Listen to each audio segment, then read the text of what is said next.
Pending हैं और कईयों ने तो अपने केसेस को क्लियर भी करा लिया। अडानी के खिलाफ सीबीआई क्यों नहीं होती? जो बैंकों को लूटा है, मेहुल चोकसी, मेहुल भाई, मोदी जी के मेहुल भाई, वो लूट करके भाग गए। और मल्ल्या लूट के भाग गया। वो तमाम सारे लुटेरे हैं जो लगभग 25 लाख करोड़ 9 साल में बैंक को लूटा है। उनके खिलाफ सीबीआई तो काम करती नहीं, ईडी काम करती नहीं। और विपक्ष के खिलाफ जो आरोप लगाया था महुआ मोइत्रा का कि कैश फॉर क्वेरी, अभी तक तो कोई प्रमाण है नहीं। लेकिन एक हरेसमेंट और डिफेम करना, डिमोरलाइज करना सारे विपक्ष को, इसीलिए सारे विपक्ष को एक हो करके इनको हटाने की ज़रूरत है, वरना ये संविधान दिवस आज है, संविधान खतरे में। सर बीआरएस लीडर हैं वो पप्पू हैं, और राहुल गांधी जहां से आते हैं ये वही निज़ामाबाद है। राहुल गांधी जहां आज पहुंचे हैं वही निज़ामाबाद है जहां पर उनके ग्रेट ग्रैंडफादर ने फोर्स मैरिज जो है वो इंट्रोड्यूस किया था आंध्रा और तेलंगाना के बीच में। और लोग फुली अवेयर हैं कांग्रेस के इतिहास के बारे में, वो करप्शन की बात ना करें, लोग उन पर हंसे। ये तो लगता है कि एक मूर्ख आदमी राजनीति में आ गया है। उसका क्या मतलब है आज के चुनाव से? तो कॉलेज में पढ़ाई जाने वाली बात है, स्कूल में पढ़ाई जाने वाली बात है। तो महामूर्ख आदमी KTR लगते हैं। अरे भाई, आज आप चुनाव लड़ रहे हो, तेलंगाना की क्या स्थिति है उसके बारे में चर्चा करिए ना। आप वहाँ कितना लोगों को आपने रोजगार दिया है, कृषि का कितना विकास हुआ है, इंडस्ट्रियलाइजेशन किया है, एजुकेशन की क्या स्थिति है, उसके बारे में बात करिए। और इस तरह से ऊटपटांग की बातें, यही है ना, मोदी जी जैसे ऊटपटांग की बातें करते हैं वही ये भी ऊटपटांग की बातें करते हैं। तो मिले हुए हैं। और MIM, BRS, BJP सब अंदरूनी हाथ मिलाए हुए हैं।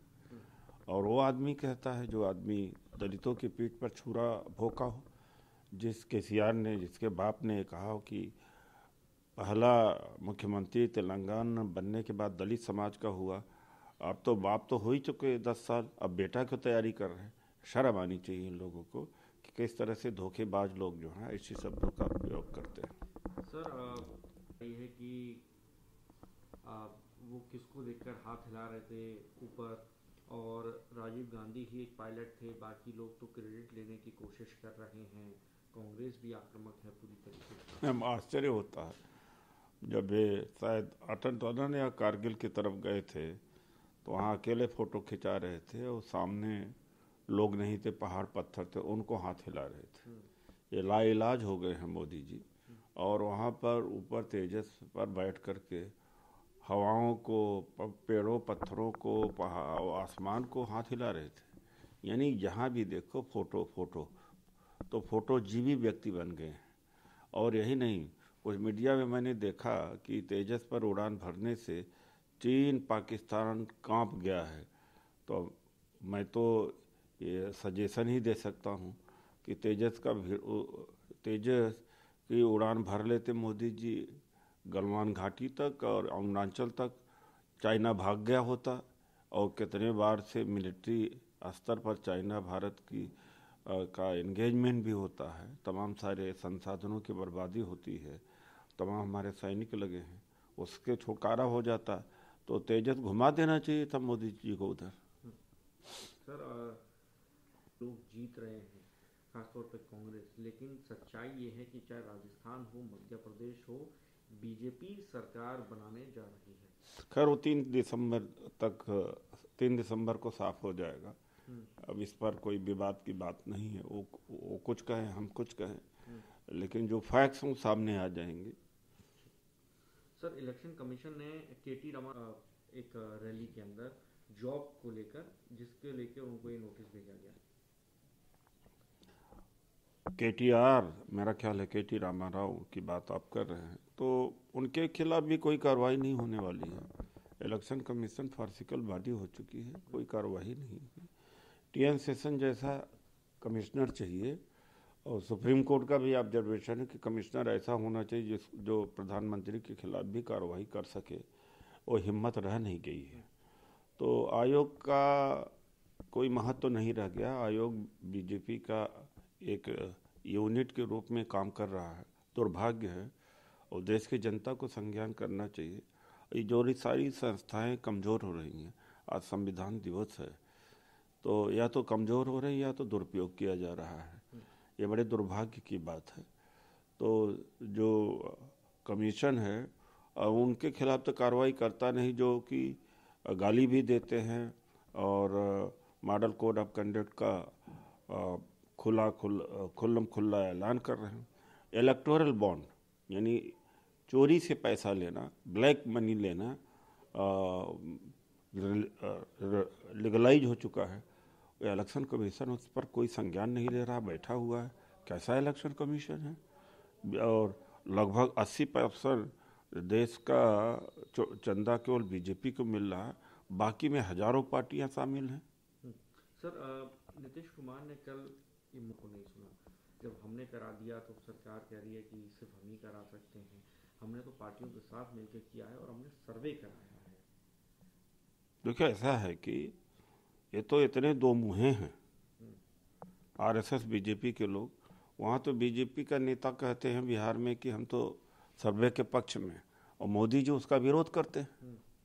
और मोदी जी कहते हैं कि जाति तो कुछ है ही नहीं, और अपने को पिछड़ा जाति बता करके वोट तो ले लिया।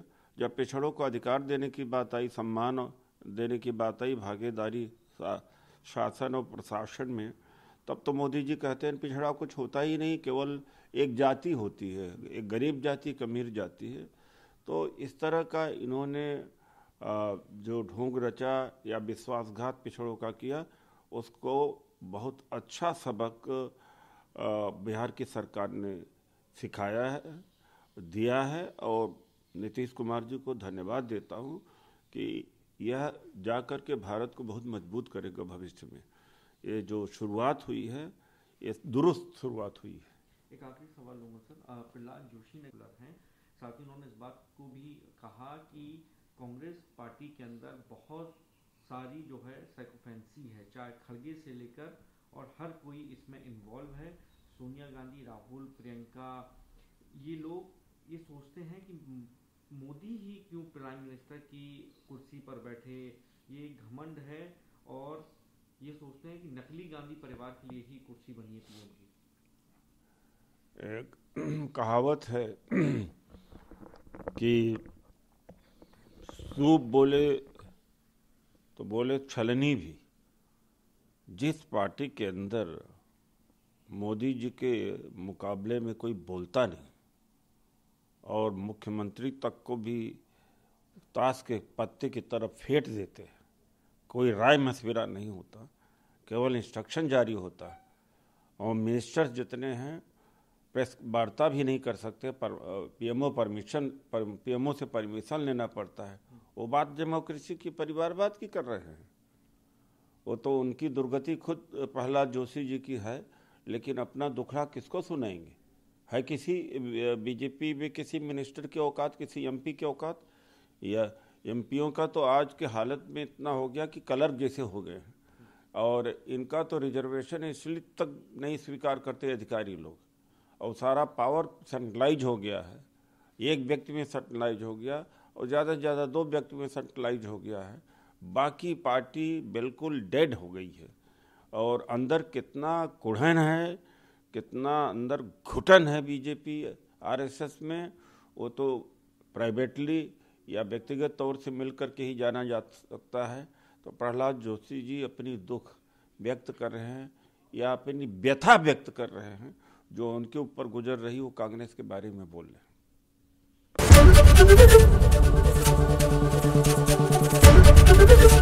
एबीपी गंगा, खबर आपकी, जुबान आपकी।